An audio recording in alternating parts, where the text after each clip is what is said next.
नमस्कार दर्शक बंधु आपण समस्त को मु जागृति वर्ल्ड एजुकेशन यूट्यूब चैनल को स्वागत करुच्ची। आज वीडियो रे मु आपण मानकु इफ और एंड को आपण केमती मिलित भाव में व्यवहार करेंगे से विषय रे बुझेबी। इफ एक कंडीशनल फॉर्मूला जे कि गोटे कंडीशन को टेस्ट करिया पई व्यवहार करा जाए। हेले एक रु अधिक कंडीशन जदि आपण टेस्ट करिया को चाहथांती ताले इफ सहित एंड ऑपरेटर को आपण व्यवहार करेंगे। आसंतु एक छोटिया उदाहरण आकार रे यह को बुझिया को चेष्टा करिबा।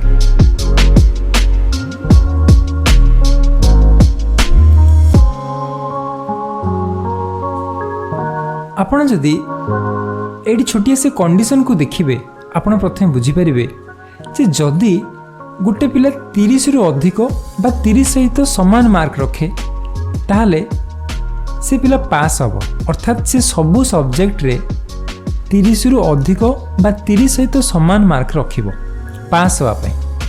किंतु से सबुतक मार्क 30 रु अधिक रखिकी जदि समुदाय 180 रु अधिक रखिदेला बा 180 सहित समान मार्क रखिला ताले से फर्स्ट डिवीजन पाइबो। जदि से सबुथरे 30 रु अधिक रखिकी समुदाय 150 मार्क बा 150 मार्क रो अधिक रखिला ताले से सेकेंड डिवीजन पाइबो। और जदि से सबु सब्जेक्ट रे 30 रु अधिक बा 30 सहित समान मार्क रखी समुदाय मार्क 90 बा 90 ठाରୁ किछि अधिक रखिला ताहले से थर्ड डिवीजन पाइबो। हेले एई कंडीशन मानको भितरे जी भी न जीवो सी फेल ही हबो। तो वो सेमानको टेस्ट करिया पई एठी सेमानको मार्क पकेछि। रोल नंबर 1 तार ना होछि राजू, मैथ रे से रखिछि 60, इंग्लिश रे रखिछि 30, हिस्ट्री रे रखिछि 30। समुदाय अर्थात तार सिक्योर्ड मार्क होछि 120। तार तीनटा सब्जेक्ट रे 100 मिसिकी समुदाय तार तीनटा सब्जेक्ट रो मार्क होछि 300 आ से पिलाटी थर्ड डिवीजन पाइछि। काहे कि ना से जदिओ एटी सबुतरे 30 रु अधिक बा 30 सहित समान मार्क रखिछि किंतु से 90 बा 90 ठाରୁ किछि अधिक मार्क रखिछि किंतु ता 150 ऊपर को जाइनी सेति पई से थर्ड डिवीजन पाइछि। मु जदि तार ए इंग्लिश मार्क को 90 कर देली आ एंटर बाड़ेली से संगे संगे फर्स्ट डिवीजन पाई जाउछि। एटी के ध्यान दियंतु काहे कि ना तार सिक्योर्ड मार्क हो जाउछि 180। आम कंडीशन कहूँ जदि गोटे पिला 180 मार्क रखे ताहले से फर्स्ट डिवीजन पाइबो। हेले से सबु सब्जेक्ट रे 30 रु अधिक रखिबा भी दरकार बा 30 सहित समान मार्क रखिबा दरकार। तेणु ए पिलाटी मैथ रे 60 रखिछि, इंग्लिश रे 90 रखिछि आ हिस्ट्री रे 30 मार्क रखिछि। तेबे ताले सिक्योर्ड मार्क 180 होछि। जदि मो पिलाटी को ए हिस्ट्री रे 29 मार्क दोछि ये पिलाटी सांगे सांगे फेल हो जाउछि। किंतु देखो तो सिक्योर्ड मार्क 179 अछि। हेले से जेहेतु 30 रु कम रखुछि हिस्ट्री रे ताहले से फेल हो जाउछि। तो एमितिका एक रु अधिक को हमको कंडीशन को टेस्ट करिया को पड़िछि। अर्थात मु कंडीशन देछि ए पिला मैथ रे 30 रु अधिक, इंग्लिश रे 30 रु अधिक और हिस्ट्री रे 30 रु अधिक मार्क रखिछि। तापरे सिक्योर्ड मार्क रे ए पिला 180 रु जदि अधिक रखिछि ताहले से फास्ट हेछि।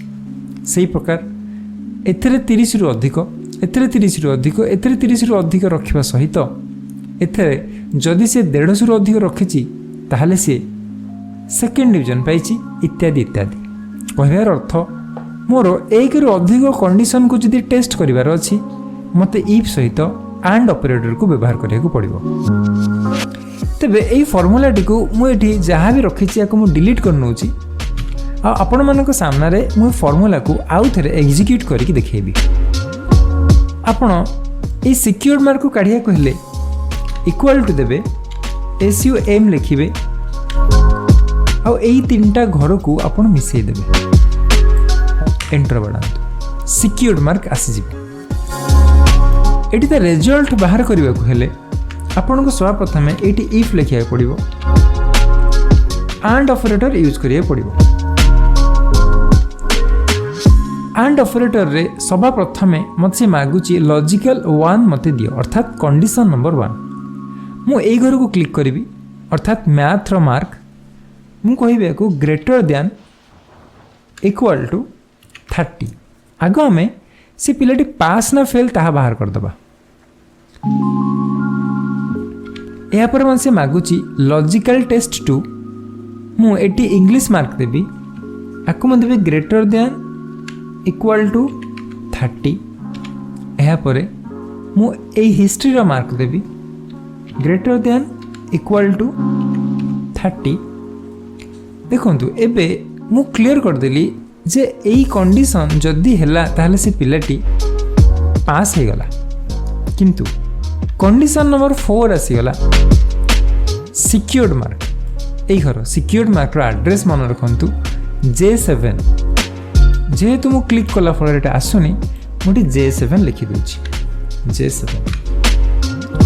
आ J7 बा सिक्योर्ड मार्क मोरो जदी ग्रेटर देन इक्वल टू 180 हुए ताहले एठी मु एंड को शेष करूची। एंड को शेष कला परे मोटी कमा लगेला परे मते फार्मूला कहूची इफ रो जे जदी तक कंडीशन ट्रू हैला ताहले मु वैल्यू कोन देई मते दियो। ते मु कहली जदी तक कंडीशन ट्रू हैला ते फर्स्ट डिवीजन दियो। तापर से मते कहूची वैल्यू फॉल्स जदि फॉल्स हैला अर्थात एथरो गोटे भी कंडीशन ट्रू न हैला एंड सब बेले कंपलसरी सब तक कंडीशन को टेस्ट करे कि ट्रू हेले ही आंसर आनिबो फॉल्स हैला आउ किछि आंसर आनिबो। तो मोर जदि फॉल्स हैला ताहले ताको आउ थरे टेस्ट करो अर्थात से जदियो 30 रु अधिक रखिछि ताहले 100 से रखिनी ताहले केते रखिछि ताहले आकु टेस्ट करिया पई मते पुनर्बार से इफ एंड को यूज करिया पड़िबो। इति मैं बारंबार यूज न करी कि एई तक फार्मूला अप टू ए जाएंगे मु पूरा एटी कॉपी कर नउची इक्वल टू को छाड़ी की एटी कंट्रोल V मारी की पेस्ट कर दूची। सेम जिंस सब अछि देखो सबुतरे जदि से 30 रु अधिक रखिला बा 30 सहित समान रखिला तेबे से पास हबो। ताले मु एटी केवल 180 जगह रे 150 पकई दूची कहीं ना फास्ट न हेले से सेकंड हबो। और फास्ट डिवीजन जगह रे मु एठी सेकंड डिवीजन लिखि दूची। या परे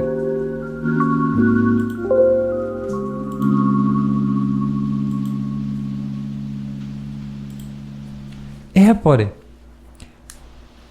मु वैल्यू फॉल्स जगह पुनर्बार तक कंट्रोल V मारी की पेस्ट करी आ एठी मु तार थर्ड डिवीजन टा टेस्ट करी। थर्ड डिवीजन टेस्ट करिया पई मु सेमतिका एठी 90 पकेली 90 आ एठी मते दबा पई पड़ियो फर्स्ट डिवीजन को डिलीट करी कि मते थर्ड डिवीजन लिखिया पड़ियो।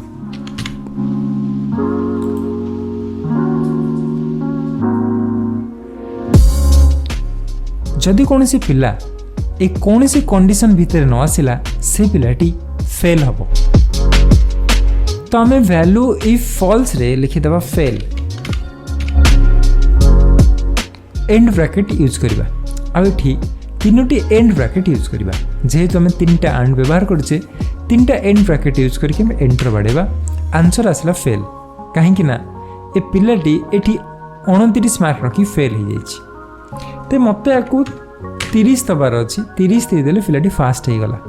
देखो मुझे सबू सब्जेक्ट रे किसी किसी मार्क कमे दूची जमती कमेली 140 आसला 140 तलू जब गोटे पिला रखुची 90 उपर रखुची से थर्ड डिवीजन पाइब। मुझे 70 कर दूची ताले से 150 रखुची 150 रखिले से सेकेंड डिवीजन पाइब। तो फॉर्मूला सक्सेसफुली काम करुची। आपण एई फॉर्मूला को तळ को भिड़ी के आनंतु आ एठी रोल नंबर 2 पकांतु। सपोज रोल नंबर 2 देखो मुई फॉर्मेटिंग को एठी होम टैब रे फॉर्मेट पेंटर द्वारा सेम फॉर्मेटिंग की मुझे अप्लाई करनु छी। रोल नंबर 2 मु लिखली तफन मैथ रे रखी 80, इंग्लिश रे 95, हिस्ट्री रे 78 और सिक्योर्ड मार्क को ये देखु संगे संगे देखिए से पिलर फास्ट डिवीजन ये ऑटोमेटिक आसीगला। तेणु यही टाइप तुम आपण ये समस्त फर्मूला को यूज करें। तेज शेष आमको एति जिन मन रखा पड़ो जदि केवल गोटे कंडीशन को टेस्ट करार अच्छी ताहले आम इफ फंक्शन यूज करवा। हेले जदि एक रु अधिक कंडीशन को आमको टेस्ट करार अच्छी ताहले इफ सहित आमको एंड को यूज करिया पड़ो। एंड लगेदेले आमको लॉजिकल टेस्ट 1 लॉजिकल टेस्ट 2 एमितिका अनेक लॉजिक को टेस्ट करने सुविधा मिल जाव। आशा करुच्ची ए वीडियो आपण इफ और एंड रो व्यवहार को बुझीपारे। आज वीडियो को मुझे शेष करुच्ची। नमस्कार।